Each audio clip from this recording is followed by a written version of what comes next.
Welcome to B3 news లక్ష్యం సమాజహితం. నేను కీర్తి. ముందుగా హెడ్లైన్స్. భద్రాద్రి రామయ్య హుండీల లెక్కింపు కార్యక్రమం పూర్తి. సుమారు 1,30,00,000 ఆదాయం వచ్చిందని వెల్లడించిన ఆలయ అధికారులు.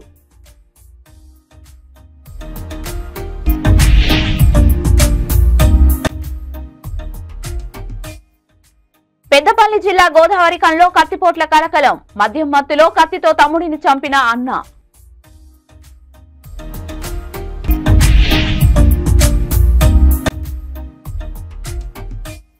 ఇందిరా పార్క్ వద్ద తమ హక్కుల సాధనకై ఒకరోజు దీక్ష చేసిన తెలంగాణ వడ్డెరులు. తమ కులస్తులను ఎస్టీ జాబితాలో చేర్చాలని డిమాండ్. ఇక డీటెయిల్స్ లోకి వెళ్తే భద్రాద్రి రామయ్య సన్నిధిలో గత 40 రోజులుగా భక్తులు స్వామివారికి ఉండీల ద్వారా 1,21,44,579 రూపాయల ఆదాయం వచ్చింది. సోమవారం ఉదయం నుంచి సాయంత్రం వరకు సుమారు 300 మంది భక్తులు, స్వచ్ఛంద సేవా సంస్థ సభ్యులు, ఆలయ అర్చకులు, సిబ్బంది ఆలయ హుండీ లెక్కింపులో పాల్గొన్నారు. ప్రధాన ఆలయంలోని హుండీతో పాటు ఉపాలయంలోని హుండీలను తెరిచి చిత్రకూట మండపం వద్దకు తీసుకెళ్లి లెక్కింపు నిర్వహించారు. ఆలయ కార్యనిర్వహణ అధికారి ఎల్ రమాదేవి ఆధ్వర్యంలో సీసీ కెమెరాల పర్యవేక్షణలో పోలీస్ బందోబస్తు నడుమ హుండీల లెక్కింపు జరిగింది. గత 40 రోజుల హుండీ ఆదాయం 1,21,44,579 రూపాయలు రాగా బంగారం 104 గ్రాములు, వెండి 805 గ్రాములు, ఇతర దేశాల కరెన్సీ కూడా కానుకలుగా వచ్చినట్లు ఆలయ కార్యనిర్వహణ అధికారి రమాదేవి తెలిపారు.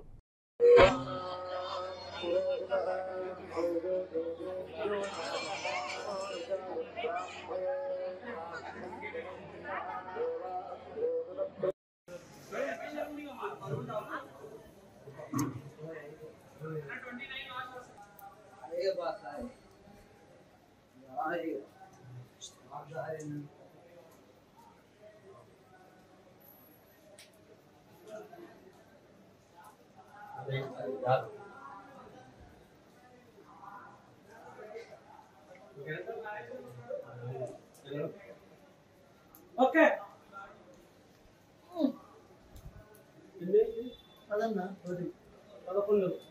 12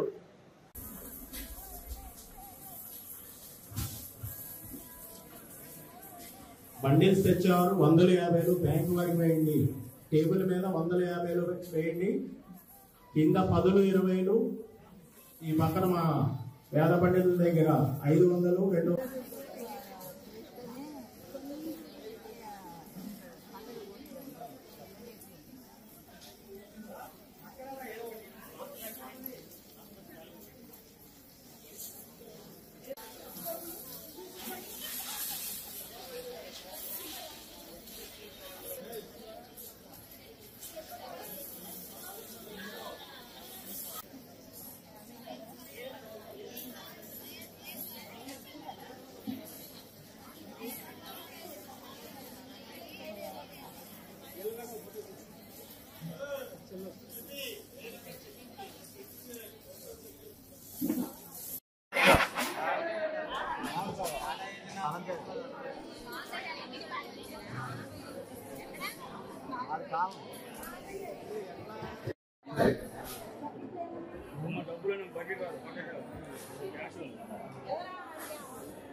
జయశంకర్ భూపాల్పల్లి జిల్లా మహదేవ్పూర్ మండలం కాళేశ్వరం గ్రామంలోని గంప గౌరయ్య ఇంటి గోడలు ఇటీవల కురిసిన భారీ వర్షాలకు కూలిపోవడం జరిగింది.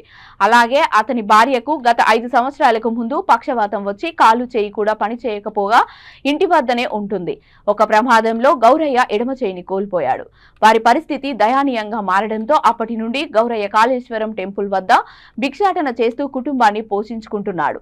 ఇప్పుడు వర్షాల కారణంగా అతని ఇంటి గోడలు కూలిపోవడంతో వృద్ధ దంపతులు కన్నీరు మున్నీరు కావడంతో విషయం తెలుసుకున్న professor Jayashankar foundation chairman Ayili Maruthi వారి ఇంటి వద్దకు వెళ్లి ఆ కుటుంబాన్ని పరామర్శించి 5,000 రూపాయల ఆర్థిక సహాయం అందజేశారు.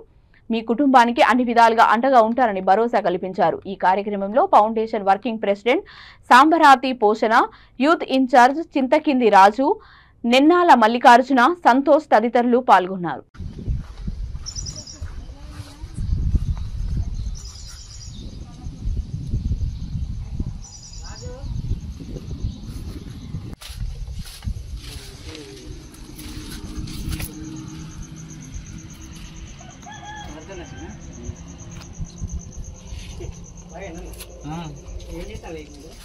ఇన్నే ఉంటాను కదా బాబు. నమస్తే. ఇదే ఈ పక్కది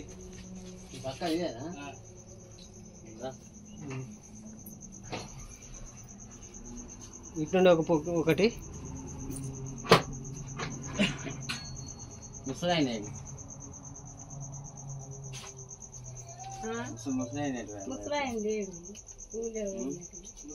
బాబు ఒక చెయ్యి కూడా లేదు.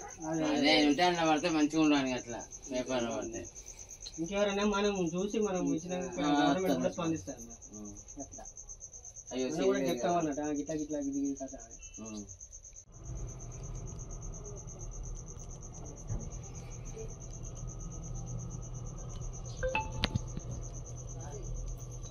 బియ్య బత్త కూడా పంపిస్తాము ఈ 2 రాజు.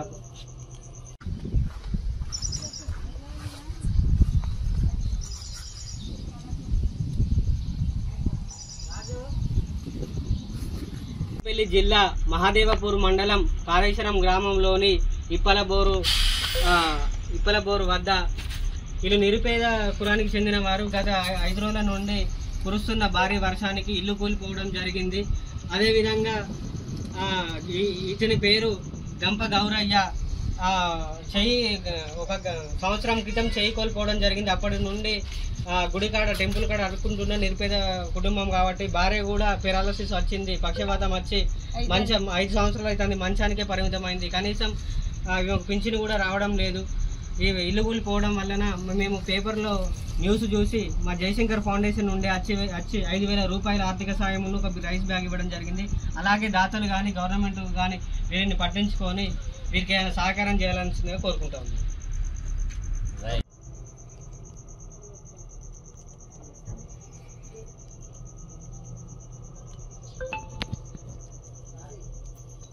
బియ్య బత్త కూడా పంపిస్తాము ఈ 2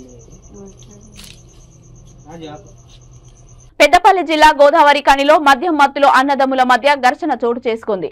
తమ్ముడు సునీల్ ను కత్తితో అన్న అనిల్ దాడి చేశారు. అడ్డుకోబోయిన తండ్రికి తీవ్ర గాయాలయ్యాయి. కత్తిపోట్లకు ప్రభుత్వ ఆసుపత్రిలో చికిత్స పొందుతూ తమ్ముడు సునీల్ మృతి చెందాడు.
పిల్లలు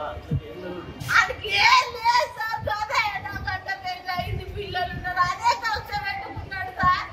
ఎందుకు తిడతాడు అని అడిగినందుకే వాడు ఎప్పటి నుంచో పొద్దు నుంచి సంపుతా అంటే నా భర్తనే సంపిడు సార్. సీఎం చంద్రబాబుపై వైసీపీ రాష్ట్ర అధికార ప్రతినిధి నాగార్జున యాదవ్ అనుచిత వ్యాఖ్యలు చేయడంతో పలువురు టీడీపీ నేతలు పోలీసులకు ఫిర్యాదు చేశారు. ఈ నేపథ్యంలో నాగార్జున యాదవ్ ను కుప్పం పోలీసులు సోమవారం రాత్రి అదుపులోకి తీసుకున్నారు. కాగా ఈ నెల 25వ తేదీ వరకు నాగార్జున యాదవ్ ను అరెస్టు చేయకూడదని హైకోర్టు ఆదేశించడంతో కుప్పం పోలీసులు 41A నోటీసులు జారీ చేశారు. అనంతరం కుప్పం సరిహద్దులోని తమిళనాడు బార్డర్లో బందోబస్తు నడుమ నాగార్జున యాదవ్ ను వదిలిపెట్టారు. ఎందుకు అరెస్టు చేశారని నాగార్జున యాదవ్ ను మీడియా ప్రతినిధులు ప్రశ్నించగా 2 రోజుల్లో మీడియా ముందుకు వచ్చి పూర్తి వివరాలు వెల్లడిస్తారని చెప్పి ఆయన వాహనంలో వెళ్లిపోయారు.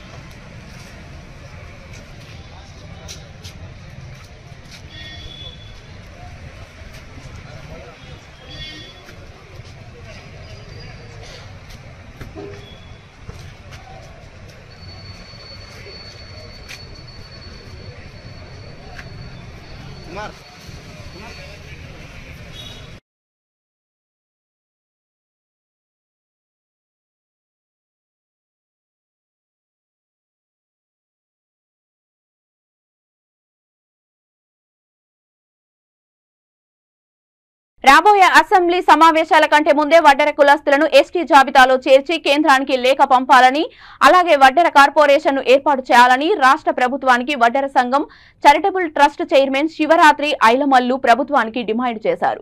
హైదరాబాద్ ఇందిరా పార్కు వద్ద తెలంగాణ వడ్డెర సంఘం ఆధ్వర్యంలో వడ్డెర హక్కుల సాధనకై ఒక్కరోజు దీక్షను చేపట్టారు. ఈ సందర్భంగా శివరాత్రి ఐలమల్లు మాట్లాడుతూ గత బీఆర్ఎస్ ప్రభుత్వం తమను మోసం చేసినట్లు కాంగ్రెస్ ప్రభుత్వం కూడా మోసం చేస్తుందని ఆవేదన వ్యక్తం చేశారు. అభయహస్తం మేనిఫెస్టోలో రాహుల్ గాంధీ ప్రకటించిన విధంగా వడ్డెరలను ఎస్టీ జాబితాలో చేస్తామని హామీ ఇచ్చి మర్చిపోయారన్నారు. అంతేకాకుండా నేడు రేవంత్ రెడ్డి ప్రభుత్వం కూడా వడ్డెర కార్పొరేషన్ ఏర్పాటు చేయడంపై విస్మరించడం ఎంతవరకు సమంజసమని ప్రశ్నించారు. తక్షణమే రాష్ట్ర ప్రభుత్వం వడ్డెరలను ఎస్టీ జాబితాలో చేర్చి కార్పొరేషన్ ఏర్పాటు చేసి చైర్మన్ పదవిని కేటాయించాలని డిమాండ్ చేశారు. లేని పక్షంలో పెద్ద ఎత్తున అసెంబ్లీ వద్ద ఆందోళన చేపడతామని హెచ్చరించారు.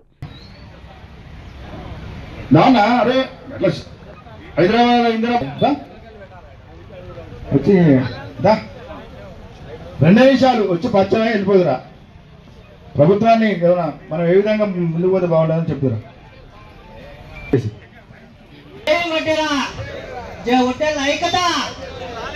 అలాగే అన్న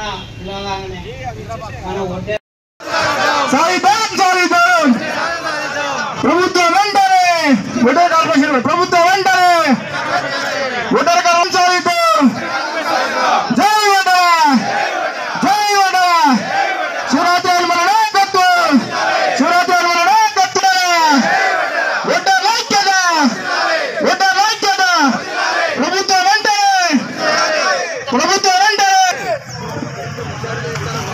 కేంద్రానికి పంపాలా ప్రధాన డిమాండ్. రెండో డిమాండ్ వారు మేనిఫెస్టోలో పొందపరిచిన ప్రకారంగా వడ్డెర కార్పొరేషన్ ఏర్పాటు చేసి వడ్డెర కార్పొరేషన్కు 1000 కోట్లు బడ్జెట్ కేటాయించాలా. అలా కేటాయించని ఎడల కంపల్సరీ అసెంబ్లీ ముట్టడి కార్యక్రమానికి రాష్ట్రంలో వడ్డెర మొత్తం 33 జిల్లాలు కదిలి వచ్చి అసెంబ్లీ ముట్టడి చేస్తుందని ఈ సందర్భంగా తెలియజేస్తూ మరో విషయం చెబుతున్నా మీడియా మిత్రులందరికీ, దయచేసి వడ్డెర కమ్యూనిటీ వెనుకబడిపోయింది. మా బాధల్ని గవర్నమెంట్ రాష్ట్ర ప్రభుత్వానికి కేంద్ర ప్రభుత్వం తెలిసేలాగా మీరు చేయాలని ఈ కార్యక్రమానికి విచ్చేసిన మీడియా మిత్రులందరికీ ప్రత్యేక ధన్యవాదాలు తెలుపుతూ సెలవు తీసుకుంటున్నాను. రాష్ట్ర అధ్యక్షుల చైర్మన్ని ఈరోజు వడ్డెరలను ఎస్టీలో చేర్చాలని, అదేవిధంగా మేనిఫెస్టోలో పెట్టిన ప్రకారంగా వడ్డెర కార్పొరేషన్ ఏర్పాటు చేయాలని హైదరాబాద్లోని ఇందిరా పార్కు ఒకరోజు దీక్ష నిర్వహించడం జరిగింది. ఈ దీక్ష ఒక ముఖ్య ఉద్దేశం, గత 9 సంవత్సరాల బీఆర్ఎస్ పాలనలో మా వడ్డెర కులాన్ని ఏ రోజు గుర్తించలేదనే ఉద్దేశంతో ఈసారి రాష్ట్రంలో ఉన్న అనేక మంది వడ్డెర్లు కాంగ్రెస్ పార్టీకి మద్దతు తెలిపి కాంగ్రెస్ పార్టీకి గెలిపించడం జరిగింది. అదేవిధంగా గెలిపించిన మరుక్షణం మమ్మల్ని ఏ పార్టీ అయితే బీఆర్ఎస్ పార్టీ వడ్డెర్లు గుర్తించలేదని కాంగ్రెస్ పార్టీ ఆశ్రయిస్తే ఈ కాంగ్రెస్ పార్టీ ఆ బీఆర్ఎస్ పార్టీ లెక్కనే మమ్మల్ని మోసం చేస్తుంది. ఈ అసెంబ్లీ సమావేశాలు ప్రారంభంగా ఉన్నాయి కాబట్టి ఈ అసెంబ్లీ సమావేశంలో వారు ఇచ్చిన మాట ప్రకారం ఎలక్షన్ సందర్భంగా గౌరవ శ్రీ రాహుల్ గాంధీ గారు ఒడ్డెర కులాన్ని ఎస్టీలో చేరుతానని అనేక సందర్భాల్లో వారు బహిరంగ సభలో ప్రకటించారు. అదేవిధంగా అభయహస్తం మేనిఫెస్టోలో ఒడ్డెర కులానికి ప్రత్యేక కార్పొరేషన్ ఏర్పాటు చేసి సరిపడా నిధులు కేటాయిస్తానని గౌరవనీయులు పెద్దలు రేవంత్ రెడ్డి గారు సుధా వాళ్ళ మేనిఫెస్టోలో పొందడం జరిగింది. ఈ అసెంబ్లీ సమావేశంలో ఒడ్డెర కులాన్ని ఎస్టీలుగా తీర్మానం చేసి కేంద్రానికి పంపాలా, అదేవిధంగా ఒడ్డెర కులానికి కార్పొరేషన్ ఏర్పాటు చేయాలా. అలా చేయని ఎడల ఈ అసెంబ్లీ ముట్టడానికైనా ఈ ఒడ్డెర కమ్యూనిటీ సిద్ధంగా ఉందని ఈ మీడియా ముఖంగా అదేవిధంగా ఈ రాష్ట్రంలో ఉన్న 33 జిల్లాల అధ్యక్ష కార్యదర్శుల అందరి సమక్షంలో ఈరోజు ఈ కార్యక్రమాన్ని నిర్వహించడం జరుగుతుంది. జై ఒడ్డెర! ఎర్రగడ్డ సారథి సొసైటీలోని అక్రమంగా నిర్మిస్తున్న గోడలను ఖరీదాబాద్ ఎంఆర్ఓ రెవెన్యూ అధికారులు కూల్చివేశారు. జూబ్లీహిల్స్ కాంగ్రెస్ పార్టీ ఇన్ఛార్జ్ అజారుద్దీన్ ఎంఆర్ఓతో మాట్లాడుతూ రోడ్డు స్థలం ఆక్రమిస్తూ అక్రమంగా గోడలు నిర్మిస్తున్న వారిపై చర్యలు తీసుకోవాలని ఆదేశాలు ఇచ్చారు. కాంగ్రెస్ ప్రభుత్వం అక్రమంగా నిర్మాణాలు చేపడితే సహించదని అజారుద్దీన్ తెలిపారు.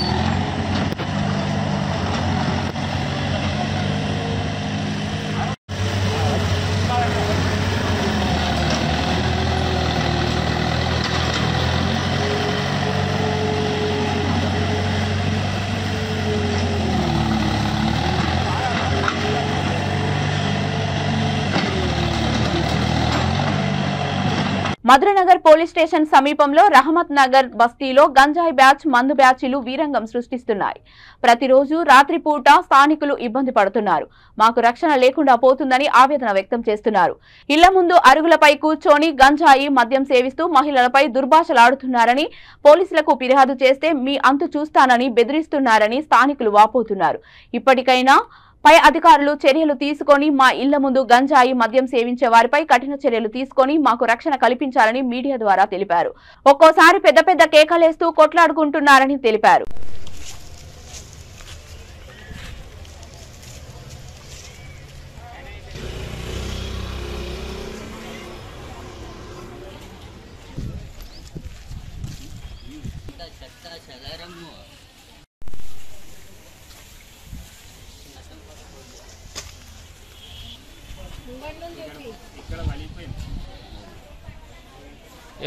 తాగేసి ఎవరి వల్ల కొట్టేసారు తెలియదు, ఎక్కడి నుంచో వస్తారో కూర్చుంటారు తాగడానికి.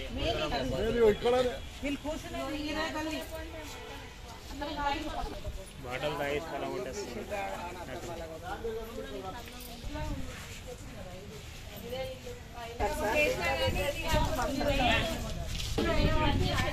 వాళ్ళు కూర్చున్న పాల కడ మీరు నాటకట్టలు ఉంటాయి కదా, కెమెరా ఇలా కొట్టేసారా?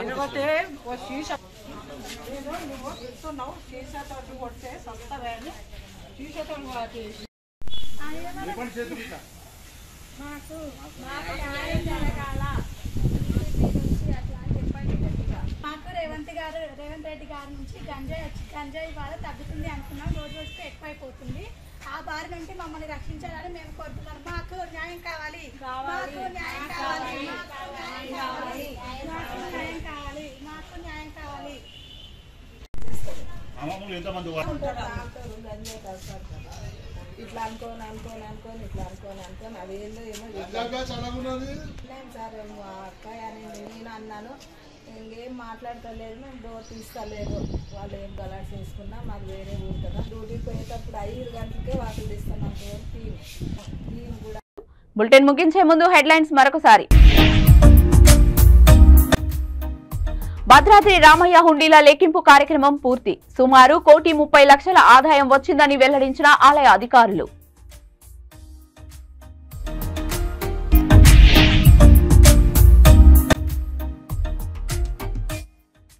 పెద్దపల్లి జిల్లా గోదావరిఖంలో కత్తిపోట్ల కలకలం. మద్యం మత్తులో కత్తితో తమ్ముడిని చంపిన అన్న.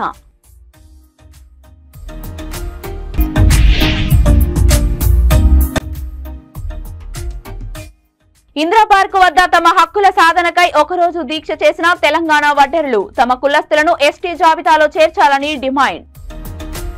ఇవి ఇప్పటివరకు ఉన్న అప్డేట్స్. మరిన్ని అప్డేట్స్ కోసం చూస్తూనే ఉండండి V3 న్యూస్. లక్ష్యం సమాజహితం.